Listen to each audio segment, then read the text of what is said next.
A deputada Sâmia Bonfim, do PSOL, diz que impor um prazo é retirar um direito existente. Muitas das vítimas de violência sexual só conseguem se dar conta de que estão grávidas, principalmente crianças e adolescentes, já com prazo gestacional avançado, porque elas nem sequer conseguem compreender a violência pela qual elas passaram e acaba colocando mais tempo de prisão para a vítima de estupro do que para o estuprador.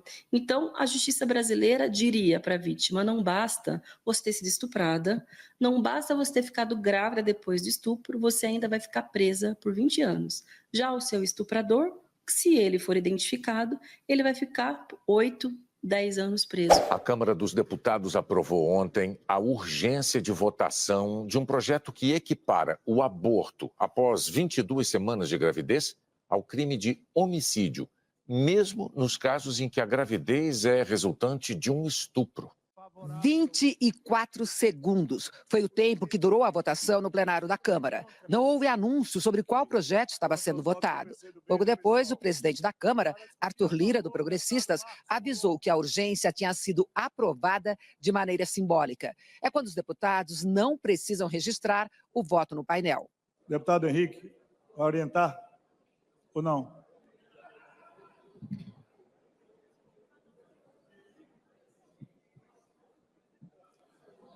Em votação, aqueles que aprovam a urgência permaneçam como se acham aprovada. Deputados do PT, PSOL e PCdoB se manifestaram contra o texto, mas o resultado, aprovando a urgência, já tinha sido proclamado. O projeto tem mobilizado discussões acaloradas também fora do Congresso. Hoje, Arthur Lira disse para a jornalista Andréa Sadi que o texto não avança para legalizar, nem retroage sobre casos de aborto previstos em lei, e que não há hipótese de o projeto avançar nesses casos previstos em lei. Hoje, como regra geral, o aborto no Brasil é proibido e só é permitido em 3 casos: se a gravidez for resultante de um estupro, se colocar a vida da mãe em risco ou se o feto for anencéfalo. Nos 3 casos, o aborto pode ser realizado a qualquer momento. Fora deles, o aborto é considerado crime. A pena para a grávida que provocar aborto em si mesma ou permitir que alguém provoque é de 1 a 3 anos de detenção.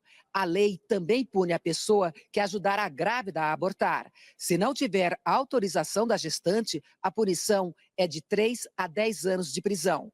Com o consentimento da grávida, a pena é de 1 a 4 anos de prisão. A proposta que está em votação aumenta as punições quando o aborto ocorrer a partir da 22ª semana de gestação. A partir deste marco, o aborto passa a ser considerado um homicídio. Com isso, a punição passa a ser de 6 a 20 anos de prisão, tanto para a grávida quanto para quem ajudá-la a abortar. O projeto não altera a lei nos casos de anencefalia e de gravidez com risco para a mãe. Essas exceções continuam permitidas a qualquer momento, mas as vítimas de estupro passam a ter que realizar o aborto legal antes de completar a 22ª semana de gestação. A partir daí, o aborto passa a ser equiparado a um homicídio. Esse limite não existe no Código Penal vigente. A deputada Sâmia Bonfim, do PSOL, diz que impor um prazo é retirar um direito existente. Muitas das vítimas de violência sexual só conseguem se dar conta de que estão grávidas, principalmente crianças e adolescentes, já com prazo gestacional avançado, porque elas nem sequer conseguem compreender a violência pela qual elas passaram e acaba colocando mais tempo de prisão para a vítima de estupro do que para o estuprador. Então, a justiça brasileira diria para a vítima: não basta você ter sido estuprada, não basta você ter ficado grávida depois do estupro, você ainda vai ficar presa por 20 anos. Já o seu estuprador, se ele for identificado, ele vai ficar 8, 10 anos preso. Com a urgência aprovada, o projeto pode agora ser votado diretamente no plenário da Câmara, sem passar por comissões. Ainda não há uma data para essa votação. Se for aprovado, seguirá para o Senado.